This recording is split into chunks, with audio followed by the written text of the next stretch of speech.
So I want to talk about cancel culture. Out what that phrase cancel culture means.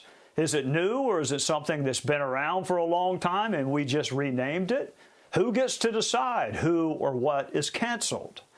It was the summer before I started the ninth grade when the movie Grease came out. You may remember that movie, Olivia Newton-John and John Travolta. So my mom decided she would take my three sisters and me to see the movie. And we made it about 30 minutes into the movie when my mom leaned over and said, "We're leaving. Get your sisters. We're leaving." Leaving? You got to be kidding me. Olivia Newton-John hasn't even put on her black leather outfit yet. You cannot be serious. But my mom was serious. She was very serious. My entire school was in that movie theater that day. It was so embarrassing. I'm barely able to talk about it today. My mom grabbing her four children and walking out.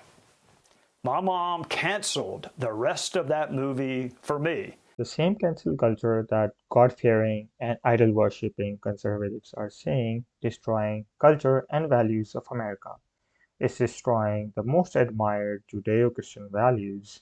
I think all of America who do not have YouTube or social media following is preemptively cancelled. But let's talk about Mr. Potato Head, cancelled and then revived as just Potato Head. For those who are not aware, Mr. Potato Head was, and I want to emphasize that it was a plastic toy. It had genitalia of men, but that was teaching kids toxic masculinity, and thus was cancelled. Mr. Potato Head is a staple of traditional family structure, with a male potato head, a female potato head, and a child potato head. But traditional families are not potato families, correct? Dr. Seuss Enterprises stopped publishing, also known as canceling, six of Dr. Seuss books. This is another victim of cancel culture. Dr. Seuss is cancelled partially as only 6 out of 60 books are cancelled. If I ran the zoo and to think that I saw it on Mulberry Street, On Beyond Zebra, and McElligot's Pooh are 4 of the books which will not be published. Piers Morgan walked out of Good Morning Britain show, effectively cancelling himself. On this program a number of times, and I understand that you've got a personal relationship with Meghan Markle, or had one, and she cut you off. She's entitled to cut you off if she wants to. Has she said anything about you since she cut you off? I don't think she has, but yet you continue to trash her. OK, I'm done with this. No. Sorry, no. Sorry. Do you know what? That's pathetic. You can trash me, maybe, not my No. See you later. I'm being... Sorry, can't do this. This is absolute. He is another warrior in cancel culture who is fighting on both sides, cancelling himself and crying about being cancelled. Piers Morgan wanted to just defend colonialism of the royal family against the allegations of racism from Meghan Markle.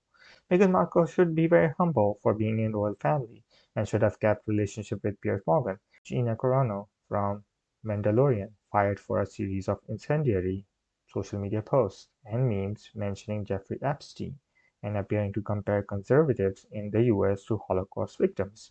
Now Gina Carano is free from cancel culture mob by joining Daily Wire and is at mercy of Ben Shapiro. And we know Ben Shapiro will not cancel her until she spreads views in compliance with conservatives. Of course, Daily Wire will never hire Colin Kaepernick, who was cancelled after the cancel culture mob from the right attacked his peaceful protest. Of course, Daily Wire will never hire Bahia Amavi, who was fired for refusing to sign pro-Israel contract. Of course, Daily Wire will not complain about cancel culture, and even conservatives will not complain about cancel culture when they are canceling people.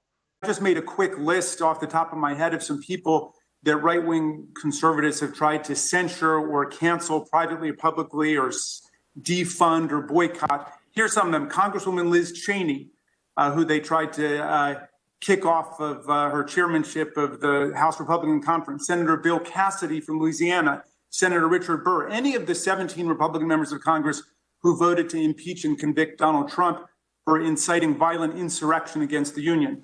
ABC, Acorn, TV host Samantha Bee, Campbell's Soup, the Dixie Chicks, New York Times reporter Sopan Deb, comedian Kathy Griffin, Guinness, Hallmark, CNN commentator Mark Lamont Hill, Nike, Pepsi, the New York Times, the words climate change and science-based in numerous government agencies and documents, Starbucks, Target, and on and on and on. I mean, American people are not okay with cancel culture, but they canceled our favorite president with their votes. We should not focus on American people canceling President Trump with their vote. Instead, we should be outraged by Twitter and Facebook canceling or blocking the social media account. Cancel culture has become like light and dark, just like absence of light create darkness. Silence from social media or movies or cartoons or books amount to cancel culture. I'm afraid after Judeo-Christian culture, we have cancel culture defining America now. But in cancel culture, I am canceling my concern for economic, foreign, and domestic policy of our government.